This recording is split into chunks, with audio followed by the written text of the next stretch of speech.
Hello everyone. Today's lesson explains the use of offline maps. Offline maps are mainly for the maps on the remote control when they cannot load without the network. The map can be loaded in advance through the map cache function of the Agri Assistant. In this way, we can use loaded maps even without the network. The specific steps of caching map operations are as follows. 1. Activate the drone and start the Agri Assistant app. 2. Check whether the network connection of the remote control is normal. If not, please connect it with your mobile's Wi-Fi. 3. Find the flight operation, then open settings in the top right corner. 4. Tap Info, slide down to find the Enable Map Cache and open it. 5. Cache the network in the flight interface. The cache range of the offline map is the map range displayed on the display screen of the remote control. Please note that the loaded map's plotting scales are the same as the map displayed on the remote control.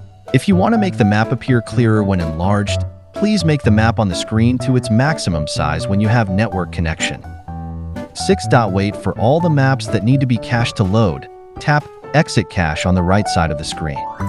7. Open the settings in the top right corner of the flight page. 8. Tap Info, slide down to find the offline map display and open it. 9. Disconnect the current network connection and open the Plant Protection Assistant app again. These are the specific steps to use offline maps. Please note that the cache of the offline map occupies the local storage space of the remote control. It is recommended to use the offline maps for the working plot.